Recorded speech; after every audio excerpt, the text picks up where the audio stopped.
9. Ignition sequence starts. 6, 5, 4, 3, 2, 1, 0. Liftoff. Liftoff. 32 minutes past the hour. Liftoff on Apollo 11. Roger, Tower.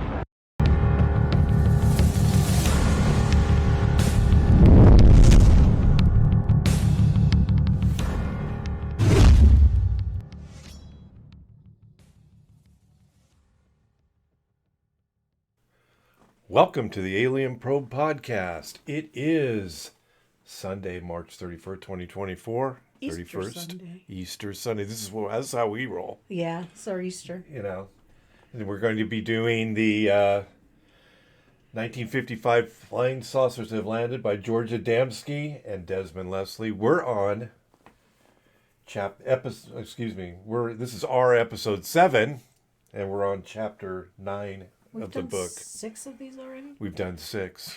You know you're excited. Can't You wait know for you 7. like it. Can't This gets wait. this gets a lot of listens. I'm surprised. Me too. Kind of shocking. But we're kind of with what again? We've got George's picture up there on the screen, and again we're just because of the current condition of the UFO and NHI situation where we're trying to get disclosure. This is kind of a history of leading up to where we are today, and this is in the 50s. So it's pretty interesting. I mean, not everybody's going to like it, but it's I kind of like to show people how we got to this point. And George Adamskis certainly was a pretty important figure back then. He was very involved in the situation. So we're going to start out with chapter 9, Saucers in the Sanskrit. Make sure I started this thing. It would be so comforting if we could dismiss all the accounts of fable, but the farther we go into the ancient works, the more accounts we come across of aeroforms, power sources, and super weapons, which mean little to the Sanskrit translators of the 19th century, but That's a long which sentence. have a very ominous and significant meaning to us today. This is George writing, I should say. Disclose that this is George Adamski writing with Desmond Leslie. He writes very pretty and fancy and one long sentence. And it doesn't like scientists too much, but obviously. Let me reset you up here. Oops. Oh no. We've ruined everything. Oh Lord. I lost George. Okay, go ahead. Okay. All right. I am not trying to prove that the pre-Diluvians had atom bombs or something similar. I shall be quite content if I can show that they knew how to build a type of flying saucer. But I would like to quote a few passages from the Mahabharata, written over 3,000 years ago, which shows conclusively that certain tremendous cosmic forces and their manipulation were not unknown to them. I quote these not as an interesting digression, but merely to show that if a perished civilization once understood the workings of nuclear energy, as well as a type of this guy has no comments. No. Radiant energy, still unknown to us, then there is all the more reason to believe the reports that they also had flying machines of amazing power and ability. The first excerpt is an eyewitness account of the weapon called the Agnia. I think it sounds like angina upon an unfortunate army below. Generals might do well to study it. A blazing missile, possessed of the radiance of smokeless fire, was discharged. A thick gloom suddenly encompassed the host. All points of the compass were suddenly enveloped in darkness. Evil-bearing winds began to blow. Clouds roared into the higher air, showering blood. Oh. The very elements seemed confused. The sun appeared to spin round. The world, scorched by the heat of that weapon, seemed to be in a fever. Elephants, scorched by the energy of that weapon, ran in terror. You should not scare the elephants. No. Seeking protection from its terrible force. The very water being heated, the creatures who lived in the water seemed to burn. The enemy fell like trees that are burned down in a raging fire. Huge elephants, burned by that weapon, fell all around. Others, scorched, ran hither and thither and Hither roared and thither. around fearfully in the midst of the blazing forest.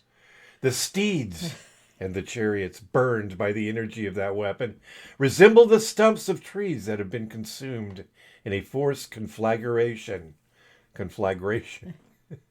Thousands of chariots fell down on all sides. Darkness then hid the entire army. Cool winds began to blow. All points of the compass became clear and bright.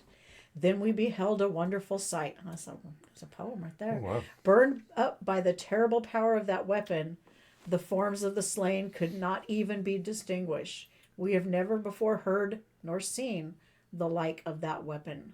That's from P. Chandra Roy, 1889, in the Drona Parva. Drona Parva. The good old Drona Parva. This terrible description of chariots charred to stumps like burned trees, and thousands of men so burned that not even their shapes could be distinguished, was possibly first written 10,000 years before Nagasaki. In the Masala Parva, there is a weapon likened to an iron bolt, through which all members of the race Vrishnis and Adakas became consumed into ashes. Indeed, for their destruction, Canra produced a fierce iron thunderbolt that looked like a gigantic messenger of death. So dreadful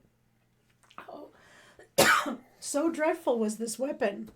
It's pretty dreadful, isn't it? I can't speak. You're going to have to You all right? In great distress in the mind, the king caused the bolt to be reduced to a fine powder.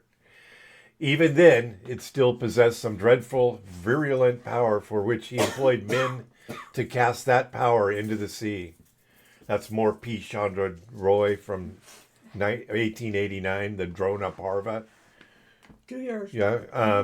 But with all these precautions, a great deal of damage was done by some invisible, or radioactive means. People's hair and fingernails fell overnight. Ooh. Gales blew all day.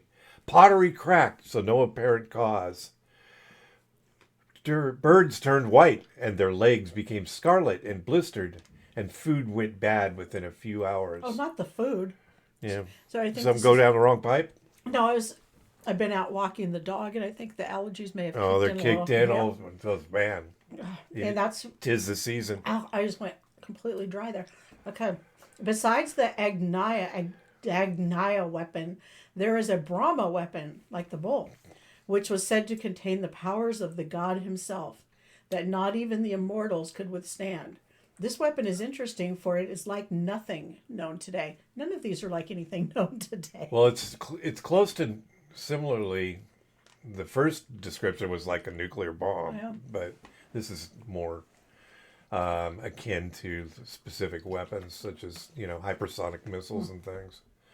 Also referred to as Indra's dart, it is operated by a circular reflecting mechanism. It is not fired, but turned on like a searchlight. Immediately a glow comes out from the mechanism, a shaft of light, growing steadily stronger until the target has been completely consumed. The power is considerable, for on a perfectly fine day, it immediately causes a great disturbance in nature. Winds blow, water boils, animals run amok. The only thing that can counteract it is another Brahma weapon.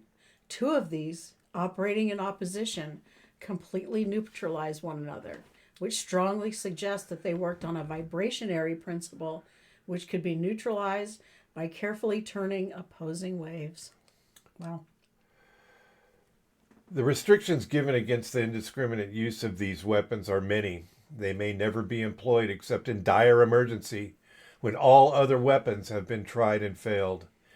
They may not be used against civilians, nor against soldiers in retreat. Well, I have some strong rules, because if anybody follows those. Well, I mean, if somebody's running away, you don't just shoot them in the back. Yeah, that's true. Drona is roundly admonished for breaking these rules and told that he will have his power withdrawn if he ever does it again. Thou hast, with the Brahma weapon, burnt the men of earth who are unacquainted with arms, civilians. Oh, wow. This act is not righteous, Do thou not again perpetrate such a sinful act. I'm back into the drone apartment there. Well, you look at the date, 1889. I mean, we didn't have anything like this. Well, and again, they're discussing 1889, but it's 10,000 years ago or something. You know, it's a long time ago. Before using the Brahma weapons, the operator invariably touches water, which to us would imply the making of an electrical contact or a good earthling. The effects are described in many places. Drona's son touched the water and discharged the Narayana. Violent winds began to blow. Showers of rain fell. Peals of thunder were heard, although the sky was cloudless. Earth shook. The sea swelled up in their confusion. Nobody likes a confused sea. Mountains' summits split. Darkness set in. The Brahma weapon afflicted Partha and all beings. Earth with her mountains trembled. Terrible winds began to blow. The sea swelled in agitation. It's funny how they just capitalize random words. In the rout following the desolation, a curious thing happens. Among the stampeding, screaming elephants, runaway chariots, and blazing desolation, the fleeing soldiers rush off to the nearest water, where they strip and wash themselves and their arms, while the rout is still in progress. Now, why should they have to stop and have a bath and wash their armor in water? Never very good for it in the best of times. At a moment like this, unless they were frightened of being contaminated by something, unless some peculiar quality had been imparted by their armor in the blast that they knew would be fatal unless swiftly counteracted, kind of like Yes. radiation. Right, which water does not cure. We are told that only those wearing metal or grasping metal objects will be hurt by the Brahma weapon. Those who throw down their arms and leave their chariots will not be slain by it. But those who even think to contend against it shall be slain, even though they hide deep in the earth. So it knows.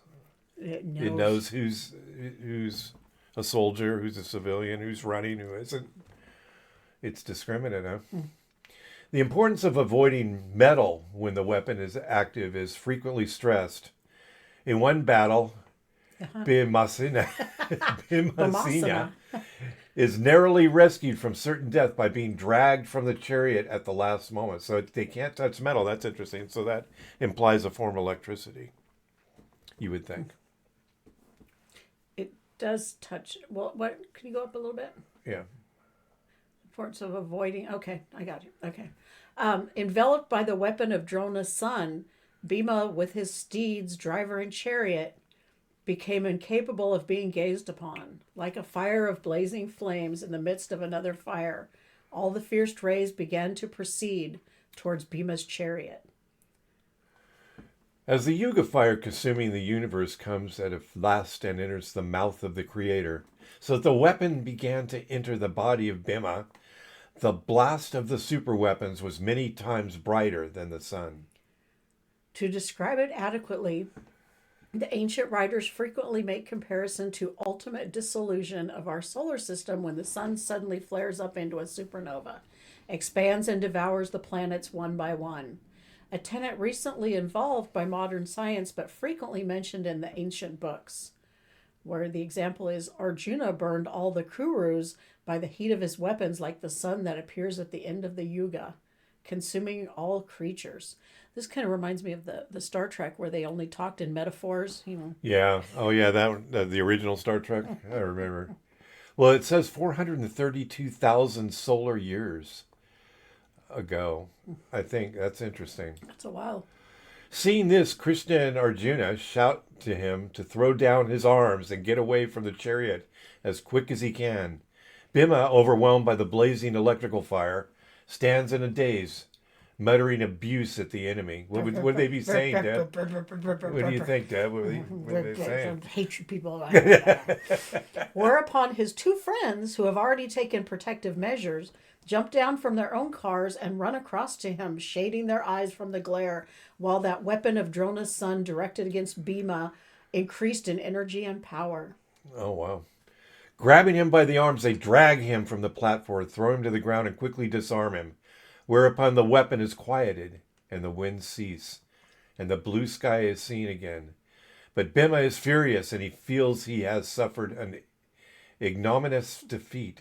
in the eyes of the enemy. It's kind of like Poor Bhima. and the Day the Earth Stood Still, the original, and I don't remember if the new one did this because that was Keanu Reeves, and that was kind of that was another thing. If you didn't have a weapon, they would not attack you. Yeah. Poor Bhima. He's very upset. At the next encounter, the two sides are more evenly matched. Bhima on his chariot rushes to attack and once again becomes the target for the blinding rays of the superweapon. This time it is neutralized. Beholding Bhima overwhelmed by that weapon, Dayajaya neutralized its energy by covering it with the Varuna weapon. None could see that he had thus been covered by the Varuna weapon, owing to the fiery force that enveloped him. So he has his own weapon. So he's got the Varuna. Yeah, sure. The weapon. Yeah. This movie has lost me. The weapon of Drona's son began to enter the body of Bhima. As one cannot perceive a fire if it penetrates into the sun, nor the sun if it penetrates into a fire, even so, none could perceive the energy that penetrated into Bhima's body. As in an earlier combat, when Partha counteracted Drona with his Brahma weapon, so now all agitation in nature was speedily pacified. It seems like they're same neutralizes. Yeah, they've got kind of similar weapons, which is mutually assured destruction. So everybody's dead. So far, the flying saucers have been singularly peaceful. In all the centuries they have been in our skies, I have been unable to find a single case of hostile action. The prehistoric Earth-made saucer or vimana was, however, a formidable weapon in war. Let me give you a few instances of how they were used to attack cities and armies, and of the appalling destruction that resulted. Kukra, riding in that excellent Vimana, which was powered by celestial forces, proceeded for the destruction of the Triple City. For this particular operation, it had been decided previously to build a Vimana of great power. The city is so strong that only a weapon that can destroy its three sections at once is deemed practical. These three parts are to be pierced by one missile. By no other means can their destruction be effected. I wonder if they actually use the term missile in that. First of all, a general bombardment takes place. Kukra, surrounded by the Maruts, began hurling his thunder upon the Triple City from all sides. Then the terrible one missile is used. He flings a missile which contained the power of the universe at the Triple City. The city began to burn. Smoke, looking like 10,000 suns, blazed up in splendor. The Triple City, is that one with that? Is that Atlantis? Oh, interesting. So terrible is this weapon that even the gods are afraid. Seeing the powers of the universe united in one place, the gods became filled with wonder. In fact, they have to intervene and extinguish the fire, saying, "Do not burn the whole world to ashes." Don't burn everything. God. Dang. People, I do not wish to confuse the issues at this point. I really don't. I don't. For we are trying to confine. It's too late. We are trying to confine the subject more or less to the Vimanas. The Vimanas. Yes, the Vimanas. But in 1945, did not the American government succeed in producing a weapon that also contained the basic power of the universe? Vimanas were also used against armies. Yes, like Oppenheimer. A huge and terrible Vimana made of black iron. It was 400 yohanas high and as many wide, equipped with engines set in their proper places. No steeds nor elephants propelled it. Instead, it was driven by machines that looked like the size of elephants. An eyewitness on the ground tells of air bombardment of his army by the Rashakas. We beheld in the sky what appeared to us to be a mass of scarlet cloud resembling the fierce flames of blazing fire. From this mass, many blazing missiles flashed, and tremendous roars, like the noise of 1,000 drums beaten at once. And from it fell many weapons winged with gold, and thousands of thunderbolts with loud explosions and many hundreds of fiery wheels. It's like a great fireworks show. Yeah, and it's like, is that like flying saucers or what? What are the flying wheels? Fiery wheels. Fiery wheels. Loud became the uproar of falling horses slain by these missiles and of mighty elephants struck by the explosions. With cries of "Oh!" and "Alas!" Alas. the wandering army seemed on the point of being annihilated. Those terrible Rakshakas had the shape of large mounds stationed in the sky. Another Parva thing. All would have been lost had not Kama produced a secret weapon which knocked the Rakshasas' bombing fleet out of the sky. Karna took up that terrible weapon, the tongue of the destroyer, the sister of death, a terrible and effulgent weapon. When the Rakshasas saw that excellent and blazing weapon pointed up at them, they were afraid. They don't want to be. They don't want any of that. They don't want any part of that. No. The resplendent missile soared aloft into the night sky and entered the star-like formation and reduced to ashes the Rakshasas' Vimana. The enemy craft fell from the sky with a terrible noise. Even while falling to earth out of control, one of the vengeful Rakshasas was determined to do as much damage as possible, so he adopted the recent Japanese technique of kamikaze and crashed his monstrous machine into the troops below, so that a part of the army were crushed and pressed into the earth. God, sounds nasty. Wow.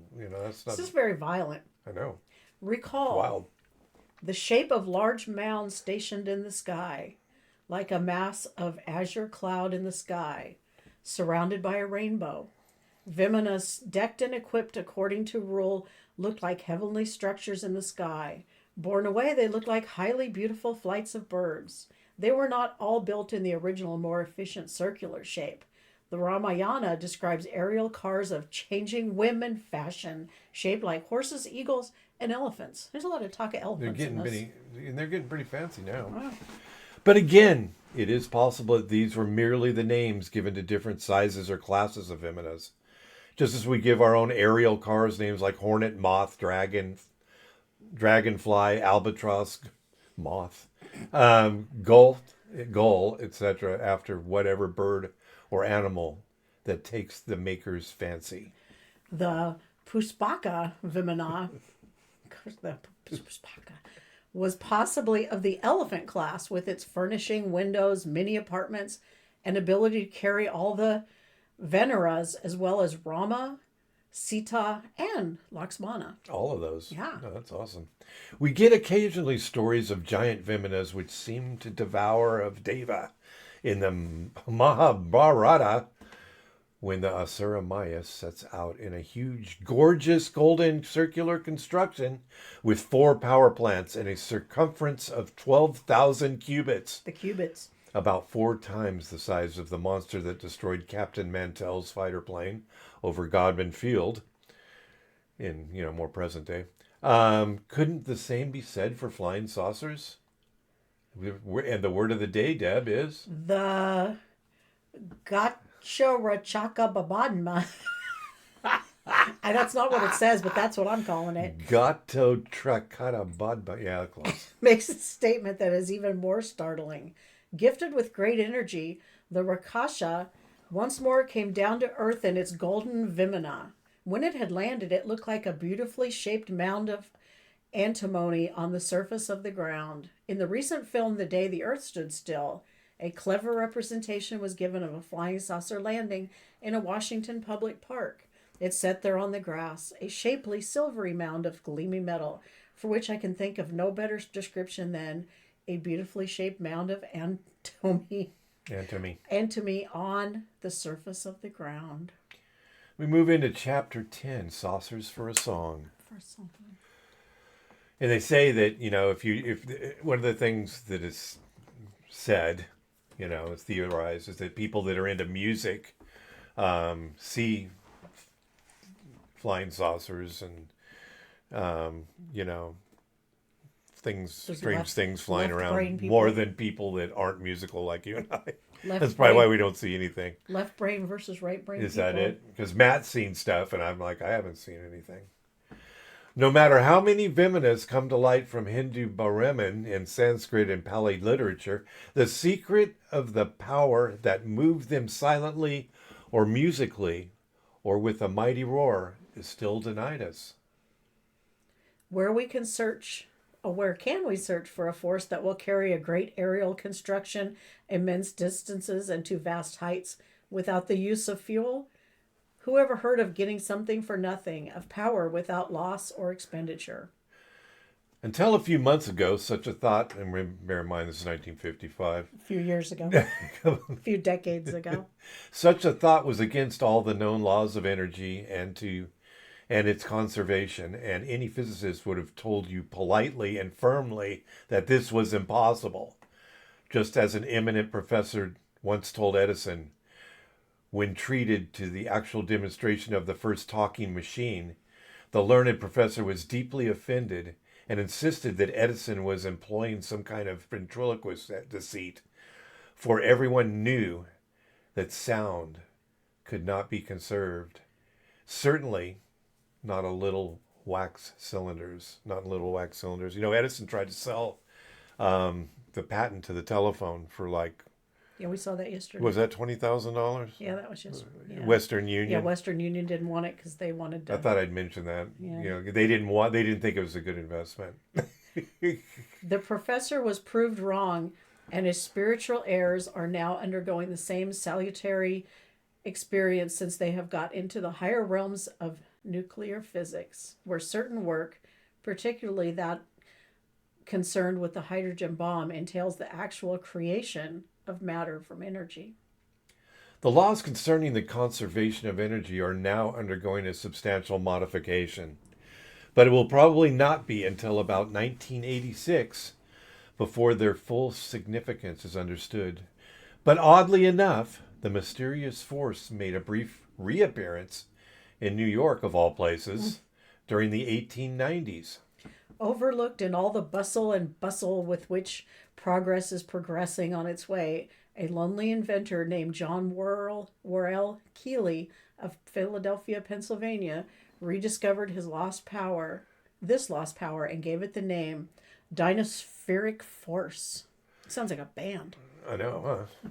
Keely's experiments aroused considerable interest at the time, and the wealthy Barnado brothers sent their representatives, Ricardo and Seaver. No, just Ricardo Seaver. Oh, Ricardo Seaver. Don't take away his We credit. said they're brothers, so there's, okay. No, the Bernardo brothers sent All their right. representative. Across the Atlantic to investigate his work.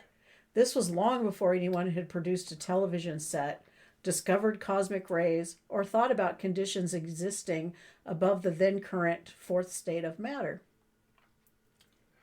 Keely stated that while investigating the magnetic forces flowing between the Earth's two poles, he had discovered the corpuscles of matter could be divided by vibration, 42, and that he could apply this principle to drive a motor. Wow. For his demonstration to Seaver, Keely stood at one end of his New York laboratory. The motor was mounted at the other. Then he played a certain note on a violin, whereupon the 25 horsepower motor began to turn, gaining speed until it practically jumped in its mountings. Well, that's pretty incredible. It ran at this high speed, during which time the inventor did nothing more. Eventually, to stop it, he again took the violin and played a discord, whereupon the force seemed to be withdrawn, and the motor came to a stop. Wow. The surprise visitor was then invited to try to start the machine himself using the same violin. At first he was unsuccessful, but when Keely touched him, he was able to start and stop the engine. Whoa. Interesting. Notice the similar idea behind Keely's word corpuscles of matter could be divided by vibration, and the modern discoveries that atoms can be smashed by ultra-high frequencies. We are dealing with a lower order of energy, but the new concept is in accord with Keely's postulation. Ooh, big word. Why should this be? From the surviving Keely papers, we read concerning a later motor. At one time, the shareholders of the Keely Motor Company put a man in his workshop for the express purpose of discovering his secret.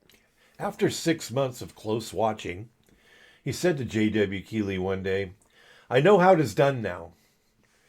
They had been setting the machine up together, and Keeley had been manipulating the stopcock, which turned the force on and off. "Try it then," was the answer. The man turned the cock, and nothing happened. Oh, no. "Let me see you do it again." "Do it again," the man said to Keeley. I should have gave you that paragraph. The latter complied, and the machinery operated at once. Again the other tried, but without success. Then Keeley put his hand on his shoulder and told him to try once more. He did so, with the result of an instantaneous production of current. What is this Keeley dude? We see he's an inventor. We see then that in order to produce the required vibration, Keeley's personal vibration was needed. It's a very personal vibration. The one problem which he never succeeded in solving was to produce a machine which would operate without the personal vibration or willpower of the operator. Yeah, and that's the thing that is coming up for April with us. We've got a guy that, that your mind can actually produce this power. That we have this inside of us. We have power. Come on, Deb, you have it in you. Commenting on this, the author of The Secret Doctrine says, "It is just because Keeley's discovery would lead to knowledge of one of the most occult secrets, a secret which can never be allowed to fall into the hands of the masses, that failure to push his discovery to its logical conclusions seems certain to occultists. The results obtained from the fifth and sixth planes of the etheric or astral force will never be permitted to serve for purposes of commerce and traffic." Yeah, they don't want that to get out there. The Secret Doctrine goes on to confirm what I already guessed. An easy guess. If the question is asked why Mr. Keeley was not allowed to pass a certain limit, the answer is easy. It was because what he had discovered was the terrible sidereal force known to and named by the Atlanteans, Mashmok, and by the Aryan Rishis in their Astravidya by a name that we do not care to give. Oh, so we just don't get to know it? Don't know what it is. Well, they just said, no, we're not going to tell you. Okay. It is the Vrit of Bulwer. Bulwer. He told us. Bulwer Lytton's coming race and of the coming races of our mankind. The name Vril may be a fiction. The force itself is a fact, since it is mentioned in all the secret books. The Secret Doctrine, Volume 2, Adyar edition. That's my favorite edition right there. Is that your favorite one? It is this vibratory force which, when aimed at an army from an Agnaritha, that's fire chariot, fixed on a flying vessel, according to the instructions found in the Astravidya, would reduce to ashes 100,000 men and elements as easily as it could a dead rat. Wow. I know. That's something. It is allegorized. Allegorized. I like allegorized better.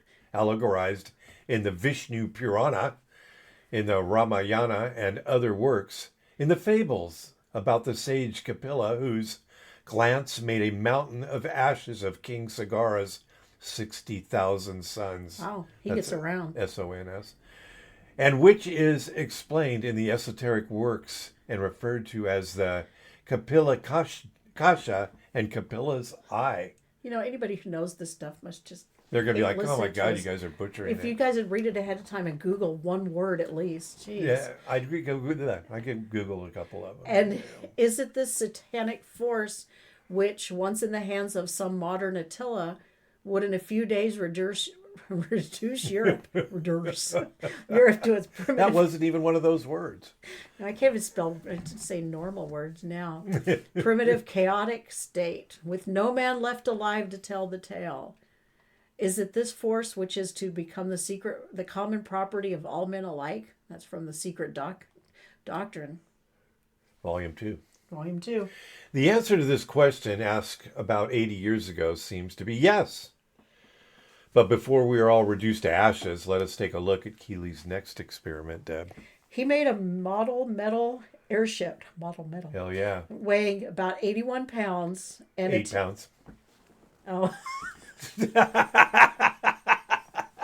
I did the same thing. And then I was like, 81 pounds. 81 pounds, that's big. 8 pounds, and attached it to a thin platinum wire. The other end of the wire was joined to his sympathetic transformer. And again applied the mysterious sonic principle. By this, he was able to make the airship rise in the air, hover, descend, and move about at will. Only because of his vibrational power. His personal vibrational power. Okay. Now compare 12 August 1950. The scene is the little mountain village of Campello, near the St. Gothard Pass in Switzerland. Many people, including a professor of physics, reported 80 to 100 flying saucers passing overhead. God, wouldn't you have liked to have been there? Hell yeah. As they passed, they made a noise like an organ, said the professor. Others described it as the sound of a tremendous chord of music, a celestial symphony, melodious sound as it coursed along its airy way. And on 22 May 1947, clusters of flying saucers shot across Denmark at treetop height, making a deep, tuneful humming sound like huge bees or like vacuum cleaners, said a mechanically minded Dane. A vimana can be moved by tunes and rhythms. That's Samar. By music alone, some were propelled. That's from the book of Ohapspi. People did not walk up and down stairs in the very old days, say the legends of the Caribbees. They hit a plate and made a song, and the song said where they wanted to go, and so they went. They just saw it in their mind. Just sang a song. Anybody could dance in the air like leaves in a storm. Everything was so light. At this juncture, Professor A.C.B. Lovell of Manchester University springs to Menzel's defense. That's from the Listener of 2 July 53, pointing out that meteors sometimes make a drumming or buzzing noise at the point of fall. Possibly they do, but the subject in question happens to be not drumming or buzzing meteors, but musically inclined flying saucers. Not one of these noisy saucers has fallen to the ground, even though, in some cases, it has passed within a few feet of witnesses' housetops. Nor have meteors been found within hundreds of miles after such occurrences. With a little encouragement, I may be able to help Professor Lovell prove that London buses are only ionized pockets of air, reflecting through temperature inversions the red neon signs of Piccadilly Circus, for which I should doubtless receive an emeritus chair. Whoa. Got that? I got that. According to the folklore of Galway, Ireland. God, what is wrong with me today? We started too late again. I know. Anything afternoon is not as good quality production. I shouldn't have had a phone conversation on my walk. I wore out all my words. I should have just listened. According to the folklore of Galway, Ireland, on the opposite side of the Atlantic, in the old days, everybody danced in the air like leaves in the autumn wind. People made a song to a plate. And from St. Vincent Island in the West Indies comes this legend. The wise people of old could fly quite easily. They had no wings. They clapped on golden plates, made music on them, and flew. I sat on my foot. That's from Wilkins, The Secret Cities of South America. Among the gifts which Montezuma, the last Aztec emperor, gave to Cortez, who nobly rewarded him with torture and death, were 2 large flat gold discs. That's nice. Flat gold discs about the size of gramophone records. These were said to be emblems of royalty and were intended for King Charles V of Spain and his queen. The king's disc was about 1/4 of an inch thick. The queen's was much thinner. That's a big disc. The queen's was much thinner. Well, she's not as strong. Montezuma. She's got that pencil neck to get hold of that. Montezuma knew what the discs were for. But it seems that Cortez looked upon them as very clumsy and heavy things to wear. and it is doubtful if he ever reached Spain, for they are not listed in any of the treasure ship's inventories. These discs were cut to a size and thickness exactly corresponding to the size of the person for whom they are intended. They had to be of the correct size so as to suit the wavelengths of his personal vibrations. Thus, the owner alone could use them. Keely's machine only worked when he was present and consciously directing his vibrations towards them. Evidently, the Spanish king never received or ever tried out his flying discs. Had he done so, there would surely be a minute in the most holy records of the Inquisition lamenting the fact that His Majesty, on striking a vile heathen symbol, was seized by Satan and cast up into the air. Where is the connection with flying I saucers, was going Deb? to ask that too. I do not yet know. I see only fragments divided by time and space, yet strangely alike. It is as if a jigsaw had been scattered over a field. There is no immediate connection, and yet there is a unity to all the pieces. The Aztec discs were carefully measured to fit their user. Could the great secret of scientific levitation have been preserved up to the 16th century as the royal prerogative of the Incas? Is it still preserved? Is it? Somewhere secretly handed down from generation to generation under fearful vows lest it fall into the hands of the white destroyer. Oh, the car celestial uttered a melodious humming sound. Built by people more civilized than the Aztecs, it might have utilized an extension of the same principle. Perhaps in its 2 stories and many chambers, it contained multiple batteries of discs or a single huge resonant plate which, when harmonized to the vibrations of the pilot, would raise not just a single man, but a whole great machine. What about the dark and light metals that fell on Marv Island? Maury.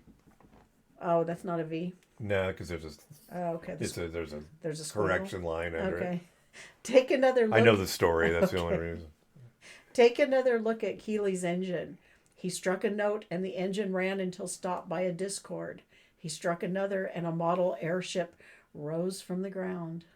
Whether sound was used to give Elliot's ethic force its first impulse, or whether it was a mental radiation from the pilot, the idea is the same, a vibration. Sonic and mental waves are both vibrations. Just as the soundless waves entering a radio produce a physical sound in a lower plane and octave. The science of harmonics and their application as a source of power was well understood until disaster overtook civilization and the great mother country sank into the abyss of destruction, spreading her surviving children to Brazil, Yucatan, and Peru on one side, and to Egypt and India and Chaldea on the other. The Drona Parva gives a beautiful though veiled description of how sound, tuned to the will of the operators, provided the motive power of the Kukra Vimana, one of the greatest ever built. We shall build a Vimana of great power. The mind became the ground which supported the Vimana. Speech became the tracks on which it was to proceed. All speeches and scientists were gathered together within it. All hymns and the Vedic sound, ash at also, I'm not sure what that is. And the syllable Om placed before the car made it exceedingly beautiful. When it set out, its roar filled all points of the compass. This needs a little analysis, Deb. Thank God. Mental powers harmonized to certain magnetic forces provide the lift. Graduated harmonics guided it on the desired path. The whole of the ancient sciences known at the time had been employed to produce this masterpiece of celestial navigation. The Vedic word of power, Vashat, is used to indicate and emphasize the use of harmonics.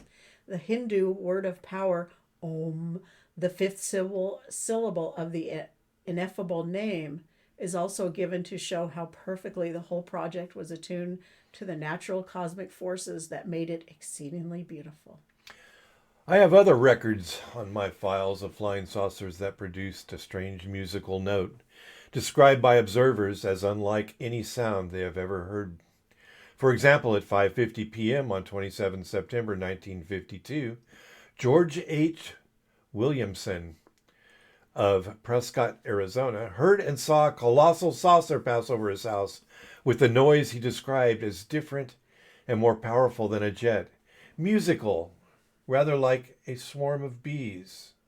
The colossal forces latent in properly regulated vibrations have long been suspected by modern science, and I believe I am right in saying that amazing discoveries have recently been made along those lines which may soon completely revolutionize our world for better or for worse.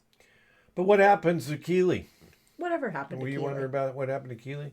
His invention was in advance of the time. He died poverty-stricken. It's a familiar story, like Tesla. And broken. Broken-hearted. Broken-hearted. In his disillusion, he destroyed his models and most of his papers. Well, He had to just destroy all the evidence so nobody gets it. Nobody has it. If I don't make a money, nobody makes it. Only a few pamphlets published by his patron, Mrs. Bloomfield Moore, remain to prove that he or disneferic force ever made a brief reappearance on this planet. I believe that this force, or something very similar, was discovered again by Lester Henderson of Pittsburgh, Pennsylvania in 1928, who produced a motor said to derive its energy purely from the Earth's magnetic field. Henderson made a small model powerful enough to light two 110-volt lamps. Such an outrageous flouting of orthodox proprieties brought swift retribution in the form of Herr Dr. Hochstetter, the principal of a research laboratory of the same name in Pittsburgh, who went to pains to expose Henderson as a wicked, irreverent fraud. Wow.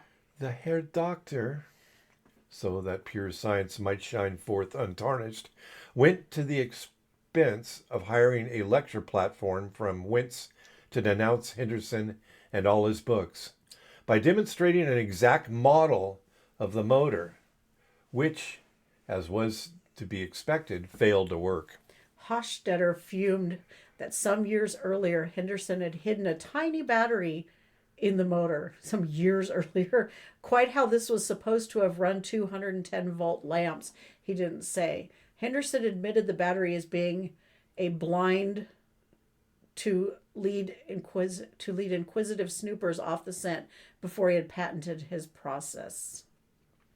The good doctor also failed to notice that Henderson at the time was in hospital recovering from a 2,000-volt shock, which had suddenly blasted out of his motor during a demonstration. But as is usually the way with these things, Hochstetler suddenly succeeded with his public damnation, and Henderson, discouraged, faded into obscurity. Well, I guess if this earth vibration is going to, produce enough to, put you in the hospital, it probably isn't that reliable. Meanwhile, we struggle bravely with almost insurmountable problems of building a rocket large enough to contain fuel with a sufficient exhaust velocity to lift a machine out of the Earth's gravity. Tons and tons of expensive fuel which blows out at 7 miles per second would be required, and millions of pounds would have to be spent on research and complicated equipment, and all so that some other unfortunate planet may enjoy the blessings of earthly ways and earthly politics, may become a bone of contention, a kind of cosmic Korea to be fought over by the two opposing halves of our ant heap, Deb. Our ant heap. How funny if all along the answer could have been bought literally for a song. That's deep. All right, that's the end of chapter 10 of Flying Saucers Have Landed. Wow. Thanks for listening to the latest episode of the Alien Probe Podcast. We welcome questions, comments, or requests to alienprobepodcast@gmail.com. Visit us on Facebook. Check out our website at alienprobe.net. Twitter and Instagram at alienprobepod. Rumble and YouTube. Like and subscribe. Thanks, Deb. Appreciate you joining me again for That was fun. Good old flying saucers have landed, and we'll see you next time. Watch the skies.